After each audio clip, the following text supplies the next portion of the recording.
వాళ్ళు మనం గెలిచినవి కూడా వాళ్ళ దానిలో కలుపుకున్నారు. కానీ భయపడేదేం లేదు, బాధపడేదేం లేదు.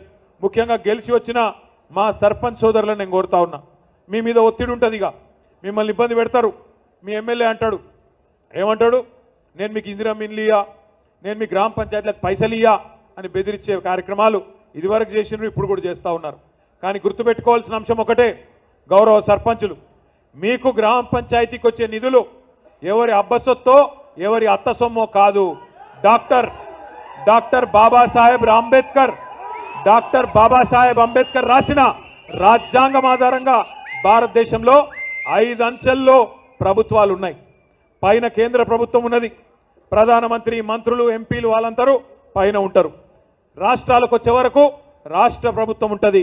దాని కిందికి వస్తే జిల్లా ప్రభుత్వం జిల్లా పరిషత్ రూపంలో ఉంటుంది. కొద్దిగా కిందికి వస్తే మున్సిపాలిటీలు, మండలాలు ఉంటాయి.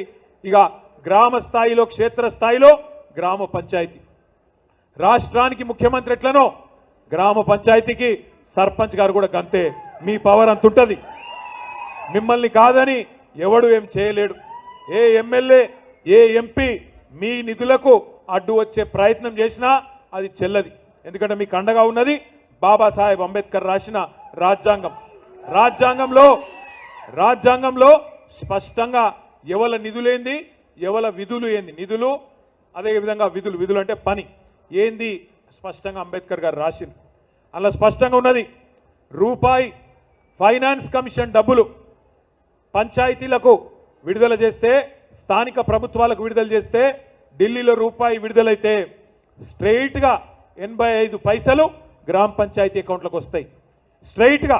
అలా ముఖ్యమంత్రి, ఆర్థిక మంత్రి, మీ ఎమ్మెల్యే, ఏ గొట్టంగాడు కూడా అడ్డం పెట్టే శక్తి వాళ్ళకి లేదు. గుర్తుపెట్టుకోండి. 85 పైసలు డైరెక్ట్గా మీ ఖాతాలకు రావాలి. అట్లాగే 10 పైసలు మండల పరిషత్ ఖాతాలకు పోవాలి, 5 పైసలు మాత్రం జిల్లా పరిషత్ ఖాతాలకు పోవాలి. ఇది ఫైనాన్స్ కమిషన్ రాజ్యాంగబద్ధంగా మీకు ఇచ్చే పైసలు. మనం ఏం చేసేది, గతంలో కేసీఆర్ గారు ఉన్నప్పుడంటే రూపాయి కేంద్ర ప్రభుత్వం నుంచి, ఫైనాన్స్ కమిషన్ నుంచి వస్తే మరొక రూపాయి మన రాష్ట్ర ప్రభుత్వం నుంచి పల్లె ప్రగతి నిధుల రూపంలో దాన్ని తోడేసి మీకు నెల నెల జీతం వచ్చినట్టే పల్లె ప్రగతి నిధులు మనం ఆ రోజు మంజూరు చేసేది. దాంతో ఇన్ని కార్యక్రమాలు చేసుకున్నాం. ప్రతి ఊళ్ళో ఒక పల్లె ప్రకృతి వనం కట్టుకున్నాం, ఒక పార్క్ కట్టుకున్నాం, ఒక డంపింగ్ యార్డు, ఒక వైకుంఠ ధామం, ఇవన్నీ కట్టుకున్నాం. ఇంటింటికి నల్లా పెట్టుకున్నాం, వాటర్ ట్యాంకులు పెట్టుకున్నాం, ఏ గోస లేకుండా బ్రహ్మాండంగా చూసుకున్నాం. అట్లాగే ఇవాళ మీరు కూడా మళ్ళొక్కసారి 2 ఏళ్లుగా కాంగ్రెస్ ప్రభుత్వం వచ్చినాక ఊర్లు మాసిపోయినాయి, ఊర్లు పాడుపడ్డాయి. అక్కడ ట్రాక్టర్లలో కనీసం డీజిల్ పోసేటోడు లేడు, ట్యాంకర్లలో నీళ్లు పోసేటోడు లేడు, బుగ్గ పాడైతే బుగ్గ తీసేటోడు లేడు. ఇవాళ గందరగోళమైన పరిస్థితి గ్రామాల్లో ఉన్నది. ఎక్కడికక్కడ పిచ్చి చెట్లు మొలిచి ఆగమాగమైపోయి పారిశుద్ధ్యం కూడా ఆగమైపోయింది. నేను సర్పంచ్లను కోరుతా ఉన్నా, ముఖ్యంగా బీఆర్ఎస్ సర్పంచ్లను కోరుతా ఉన్నా, మీరు చూపెట్టాలి కాంగ్రెస్ వాళ్ళకు తోవ, మీరు చేయాలి వాళ్ళకు బుద్ధి వచ్చేటట్టు పని. మీరు అనుకుంటే గ్రామాలలో మీరే కథానాయకులై మీ మిగతా గ్రామ పంచాయతీల్లో ఉండే సర్పంచులకు, ఈ రాష్ట్రంలో ఉండే మంత్రులకు, ముఖ్యమంత్రికి కూడా సిగ్గొచ్చేటట్టు చూసినారు. బీఆర్ఎస్ వాళ్ళు 4000 మంది గెలిస్తే ఆ 4000 గ్రామాలు కలకలలాడుతున్నాయి, మిగతా గ్రామాలు వెలవెలబోతున్నాయి అన్నట్టుగా అద్భుతంగా పనిచేయాల్సిన బాధ్యత మీ మీదనే ఉన్నది. కానీ ఇది క్వార్టర్ ఫైనల్. ఇప్పుడు మనం కొట్లాడింది క్వార్టర్ ఫైనల్, నెక్స్ట్ సెమీఫైనల్ ఉన్నది, అటెన్క ఫైనల్ ఉంటుంది. సెమీఫైనల్ ఏంటిది? ఇప్పుడు మున్సిపాలిటీ ఉన్నది, జిల్లా పరిషత్ ఉన్నది, మండల పరిషత్ ఉన్నది, అది సెమీఫైనల్. ఫైనల్ 2028. ఇప్పుడు ఇక్కడికి రాగానే మీరు లొలి పెడుతున్నారు, మళ్ళా కేసీఆర్ గారు తిరిగి సీఎం కావాలన్నదే మా అందరి కోరిక, మనందరి కోరిక. కరెక్టేనా? ఈ రాష్ట్ర ప్రజల కోరిక కేసీఆర్ గారు తిరిగి ముఖ్యమంత్రి కావాలి. ఎందుకంటే పాడైపోయిన రైతాంగం, పాడైపోయిన వ్యవసాయం బాగు చేసింది కేసీఆర్. 24 గంటల కరెంటు రైతాంగానికి ఉచితంగా ఇచ్చింది కేసీఆర్. 73,000 కోట్ల రూపాయలు రైతుల ఖాతాల్లో రైతు బంధు రూపంలో వేసింది కేసీఆర్. ఆడపిల్లల పెళ్లిళ్లు 15 లక్షల మందికి మరి కళ్యాణ లక్ష్మి పేరుతో చేయించింది కేసీఆర్. పాడుబడ్డ, వెనుకబడ్డ మహబూబాబాద్ జిల్లాను జిల్లా కేంద్రం చేసింది కేసీఆర్. ఈ జిల్లాలో మెడికల్ కాలేజ్, నర్సింగ్ కాలేజ్ పెట్టడమే కాకుండా ఒక సూపర్ స్పెషాలిటీ ఆసుపత్రి పెట్టి మా సత్యవతి గారు, మా శంకర్ నాయక్ గారు గర్వంగా చెప్తుంటారు అప్పుడప్పుడు, అన్నా మా జిల్లా కేంద్రంలో 140 మంది డాక్టర్లు ఉన్నారు తెలుసా మీకు అని వాళ్ళు గర్వంగా చెప్తున్నారు. ఆ పరిస్థితి వచ్చిందంటే దానికి కారణం ఎవరు? కేసీఆర్. అందుకే నేను అంటున్నా, మళ్ళొక్కసారి కేసీఆర్ గారి నాయకత్వం రావాలి. ఈ లోపల కేసీఆర్ గారు కాలు బయట పెట్టంగానే కొన్ని జంతువులు మరుగుతున్నాయి, మీరు చూస్తున్నారు. జరా నేను ఒరుతున్నా కదా, నన్ను ఒర్రని. కొంతమంది కొన్ని జంతువులు మరుగుతున్నాయి. కేసీఆర్ గారు వచ్చి బయటికి వచ్చి ఒక్కసారి ప్రెస్ ముంగట కనవడంగానే కొంతమందికి ఆగమాగం అవుతుంది, అజీర్తి అవుతుంది, కడుపులో మరుగుతున్నారు. ఎట్లా మాట్లాడుతున్నారో మీరు చూస్తున్నారు.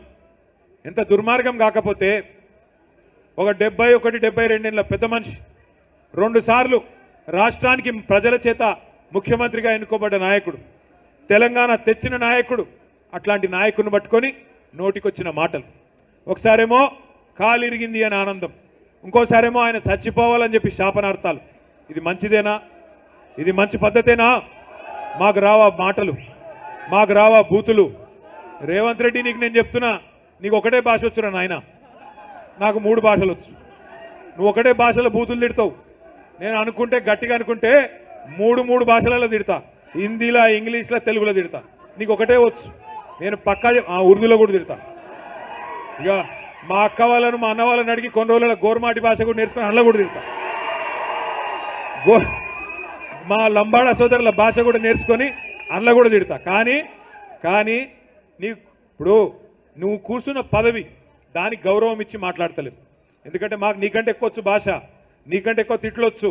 కానీ మా అమ్మ నాయన నన్ను సంస్కారంతో పెంచారు. నేను ఎట్లా పెంచారో నాకు ఎరకలేదు. అవి ఏం మాటలు, ఏం భాష అది? నేను గుంటూరులో చదువుకున్నా అంటాడు. అవును, నేను గుంటూరులోనే చదువుకున్నా, ఇంటర్మీడియట్ చదువుకున్నా, కరెక్టే. నేను గుంటూరులో చదువుకుంటే తప్పైతే, ఆంధ్రాలో చదువుకుంటే తప్పైతే, మరి నువ్వు భీమవరం నుంచి అల్లుని తెచ్చుకున్న ఉప్పు ఎట్లయితుంది? మరి నువ్వు అల్లుని తెచ్చుకున్నావు భీమవరంకి వెళ్ళి, ఆంధ్రాకి వెళ్ళి. నేనేమన్నా అన్నానా? మేమేమైనా అన్నామా? ఇది వ్యక్తిగతమైన సంబంధాలు, సంస్కారానికి సంబంధించిన అంశం. మీ కుటుంబ సభ్యులను మేము ఎన్నడేమనం, అది మా సంస్కారం. నువ్వు అనొచ్చు, మా వాళ్ళని ఇష్టం ఉన్నట్టు అంటున్నావు, కానీ మేము అంటలేం. మీ భార్య గారిని కానీ, మీ బిడ్డని కానీ ఎవరినేం అంటలేం, ఎందుకంటే అది మా సంస్కారం. అట్లాగే నేను అడుగుతున్నా, ఆయనకి బాధ ఏందో అర్థం కాదు. అడ్డిమారి గుడ్డి దెబ్బలో ముఖ్యమంత్రి అయ్యిండు, ఆయనక సంతోషంగా ఉండొచ్చు కదా. తెల్లారు లేస్తే కేసీఆర్ గారిని తిట్టుడు, తెల్లారు లేస్తే మన మీద ఏడ్చుడు తప్ప పీకిందేమీ లేదు. ఏమన్నా అంటే 2 ఏళ్ల నుంచి ఒకటే టైంపాస్ ప్రోగ్రాం. కొన్ని రోజులు కాళేశ్వరం అంటాడు, కొన్ని రోజులు ఫోన్ ట్యాపింగ్ అంటాడు, కొన్ని రోజులు ఫార్ములా ఈ అంటాడు. పని చేసుడు చేత కాదు. వెనుకటికి ఎవడో ముఖం బాగాలేక దెబ్బలు కొట్టుకున్నాడట. గట్లున్నది ఈయన కథ. అరే బంగారు పల్లెంలో పెట్టి నీకు రాష్ట్రాన్ని అప్పచెప్తే, ఇంత అద్భుతమైన రాష్ట్రం, భారతదేశంలోనే తలసరి ఆదాయంలో నెంబర్ 1 రాష్ట్రం తెలంగాణ. అంత అద్భుతంగా తయారు చేసి కేసీఆర్ గారు వడ్డిచ్చిన విస్తరి, కట్టిన ఇల్లు పెట్టిన పొయ్యి అన్నట్టు నీకు అప్పచెప్తే, నీకు నడపచాత గాక ఇవాళ ఏం మాట్లాడుతున్నాడు? ఒకటే చెప్తాడు, ఏమైంది రాబాయ్ 2500 ఇస్తాను మా ఆడబిడ్డలకు, ఏమైంది అని ఆడపిల్లలు అడిగితే ఏమంటాడు? నీ గుడ్లు వీకి గోటీలు ఆడతా అంటాడు. ఏమాయరాబాయ్ మరి రైతు బంధు ఇస్తా అంటివి 10,000 కాదు 15,000 చేస్తాను పొంకనాలు కొడుతీవి, ఏమాయే అని రైతు సోదరులు అడిగితే నీ పేగులు తీసి మెడలేసుకుంటా అంటాడు. ఈ భాష తప్ప పని చేసుడు సాత కాదు. ఒక మంచి పని చేసే తెలివి లేదు. అత్తకు 4,000 అంటివి, కోడలకు 2,500 అంటివి, డైలాగులు కొడుతీవి. విద్యార్థులకు 5 లక్షల విద్యా భరోసా కార్డు అంటివి, ఆడపిల్లలకు స్కూటీలు అంటివి, 2 లక్షల ఉద్యోగాలు అంటివి, నెలకు 4,000 నిరుద్యోగ భృతి అంటివి, తులం బంగారం అంటివి, నీ బోందా అంటివి. ఏడవా అన్ని? నేను ఎప్పుడో చెప్పిన మా ఆడబిడ్డలకు, నేను ఇదివరకే చెప్పిన, ఈయన తులం బంగారం ఇచ్చే బాపతి కాదు, మీ మెడల పుస్తల తాడు కూడా ఎత్తుకపోతారు వీడని చెప్పిన. ఇవాళ గాపరిస్తే వచ్చింది. అందుకే నేను అంటున్నా, ఇవాళ ప్రజలు బాధపడుతున్నారు. రాష్ట్రంలో రైతులు అయ్యో పాలిచ్చే బర్రెను కాదనుకొని తన్నే దున్నపోతుని తెచ్చుకున్నామని బాధపడుతున్నారు. వాస్తవం ఇది. కానీ ఎలక్షన్లు అప్పుడు ఆగమై తర్వాత బాధపడితే లాభం లేదు. నేను మొన్న హైదరాబాద్లో ఒక మీటింగ్కి వెళ్ళి ఇంకో మీటింగ్ పోతున్నా. ఒక ఆటో ఆయన వచ్చి నా పక్కకు ఆగిండు. ఆగితే ఆ డ్రైవరు నా దిక్కు చూసి నమస్తే అన్నాడు. నేను కూడా నమస్తే అన్నా. జర అద్దం కిందికి దించు అన్నాడు. దించితే అడిగిండు, సాబ్ కहाँ जा रहे అన్నాడు. మీటింగ్ पे जा रहा हूं. ఏం పేరు నీది అన్న? मेरा नाम महमूद है साहब అన్నాడు. क्या हाल है महमूद भाई అన్న? क्या हाल है सब बर्बाद है అన్నాడు. सब बर्बाद है क्या हुआ अन्न? अरे इन्हों आने के बाद सब खत्म हो गया साहब, सब कारोबार बंद, पैसा नहीं मिल रहा, क्या करना అన్నాడు. నేనన్నా మరి ఏ గలత్ ఓట్ కా సజా నాసిన్లైన గౌరవనీయులైన సర్పంచులు, గౌరవ ఉప సర్పంచులు, గౌరవ వార్డు సభ్యులు ఎవరైతే బీఆర్ఎస్ పార్టీ మద్దతుతో గెలిచి వచ్చినారో వారికి కూడా ప్రత్యేకంగా ఒకసారి గట్టిగా చప్పట్లతో వారికి శుభాకాంక్షలు ఇవ్వాలని కోరుతా ఉన్నా. గెలిచిన వారికి మాత్రమే కాకుండా వీరోచితంగా పోరాడి అధికార పార్టీ కుట్రలు, అధికార పార్టీ ఆగడాలు, అధికార పార్టీ అరాచకాలు, మరి మంత్రులు, ముఖ్యమంత్రి గారి డబ్బులు ఇవన్నిటిని కూడా ఎదుర్కొని వీరోచితంగా పోరాడి 1 ఓటుతో, 2 ఓట్లతో, 10 ఓట్లతో, 50 ఓట్లతో